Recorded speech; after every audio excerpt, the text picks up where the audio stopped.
no. Good night. Okay. Walt Disney's Cinderella. Good time to get away again. My name is trying to get away again. Look at this. Once upon a time in a faraway kingdom, there lived a widowed gentleman and his lovely daughter, Ella. Ella was a beautiful girl. She had golden hair and her eyes were blue as forget-me-nots. Look, see? Look at her eyes. Look how blue they are. That was Ella? The gentleman was a kind and devoted father, and he gave Ella everything her heart desired. But he felt she needed a mother, so he married again, choosing for his wife a woman who had 2 daughters, and their names were Anastasia and Drazella. Look at them. You think she'll be a good mama? The gentleman soon died. Darn! Then the stepmother's true nature was revealed. She was only interested in her mean, selfish daughters. The stepmother gave Ella a little room in the attic, old rags to wear, and all the housework to do. Soon everyone called her Cinderella because when she cleaned the fireplace, she was covered with cinders. Look at that. She had to clean that thing. But Cinderella had many friends. The old horse and Bruno the dog loved her. The mice loved her too. She protected them from her stepmother's nasty cat, Lucifer.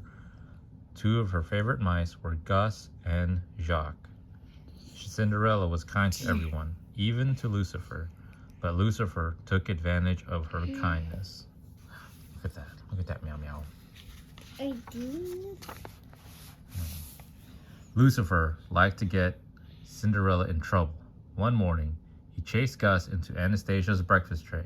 She screamed and blamed Cinderella. What the heck? Look, there's a mouse there. Come here, the stepmother said to Cinderella. The windows, wash them, then scrub the terrace, sweep the halls, and of course, there's the laundry. In another part of the kingdom, the king was worrying about his son. It's high time he married and settled down, he told the Grand Duke. But sire, said the Grand Duke, we must be patient. No buts about it, shouted the king. We'll have a ball tonight. It'll be very romantic. Send out the invitations. Whoa, for tonight? That's short notice. The invitation. Look at that. Invitation came out to the whole kingdom in one day. When the invitations arrived, Cinderella's stepmother announced, there's a ball in honor of the prince. Every eligible maiden is to attend. That means I can go too, Cinderella said. Well, I see no reason why you can't, said the stepmother, replied with a sly smile. If you get your work done, and if you can find something suitable to wear. Cinderella had hoped to fix her old party dress, but Anastasia and Drazella wanted her to help them instead. The stepmother kept her busy too. Cinderella worked hard all day long. And when she finally returned to her little attic room, it was almost time to leave for the ball, and her dress wasn't ready. Like this. But the loyal mice had managed to find ribbons, sashes, ruffles, and bows. The mice had sewn them to her party dress, and it looked beautiful. Whoa! You want some mice to make you a dress? Uh-oh, We don't have mice. Oh, we don't? Oh, dang. Then we have the bits of mice. Then we have the bits of robot mice. Okay, we'll work on that. The stepsisters shrieked when they saw Cinderella. They're my ribbons. That's my sash. They tore her dress into shreds. Look at this, man. They're like messing her dress up. Come along now, girls, said the stepmother, and they left Cinderella behind. Look how messed up her dress got. Cinderella ran into the garden. She wept and wept. Suddenly, a hush fell over the garden, and a cloud of lights began to twinkle and glow around the Cinderella's head. A small woman appeared in the cloud. You can't go to the ball looking like that. What in the world did I do with that magic wand? Is it magic wand? I think those mice are pretty magical. Magic wand, gasped Cinderella. Then you must be your fairy godmother, the woman replied, putting her magic wand out of thin air. The first thing you need is a pumpkin. Huh? A baby penny. A pumpkin. A penny so big. Oh, okay. One of those was just pumpkin. A cloud of sparkles floated across the garden. A pumpkin rose up and swelled into an elegant coach. The mice turned into horses, and the whole horse became a coachman, and Bruno became a footman. Well, hop in, my dear, said the woman. But my dress, said Cinderella. The fairy godmother looked at it. Good heavens! With the wave of her wand, she turned the rags into an exquisite gown. On Cinderella's feet were tiny glass slippers. Oh, look at that. That's nice. Nice shoes. Where do you think she got them? You'll have only till midnight, the fairy godmother said. At the stroke of 12, the spell will be broken, and everything will be as it was before. Cinderella promised to leave the ball on time. Then, under a shower of magical sparkles, she stepped into her coach and was swept away to the palace. When Cinderella arrived at the ball, the prince was yawning with boredom. Then he caught a sight of her. Ignoring everyone else, this prince walked over to Cinderella. He kissed her hand and asked her to dance. They swirled off across the ballroom. Look at that. They're dancing. Hey, what's this? The prince didn't leave Cinderella all night. They danced every dance together as the lights dimmed and sweet music floated out into the summer night. Cinderella heard the clock begin to chime. My goodness, she gasped. It's midnight. I must. Goodbye. Wait, come back, called the prince. I don't even know your name.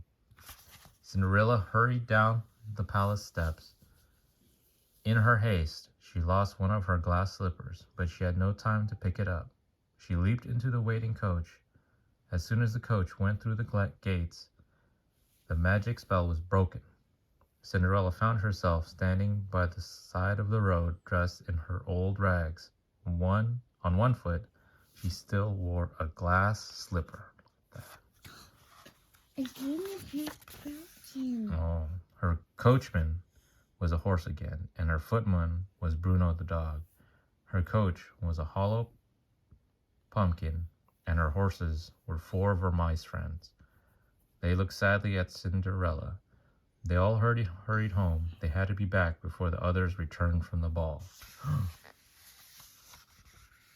The next day, the stepmother told the girls that the Grand Duke was coming to see them.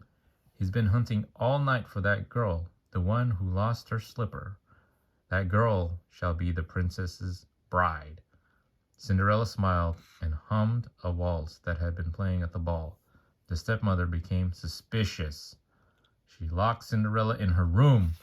What the heck?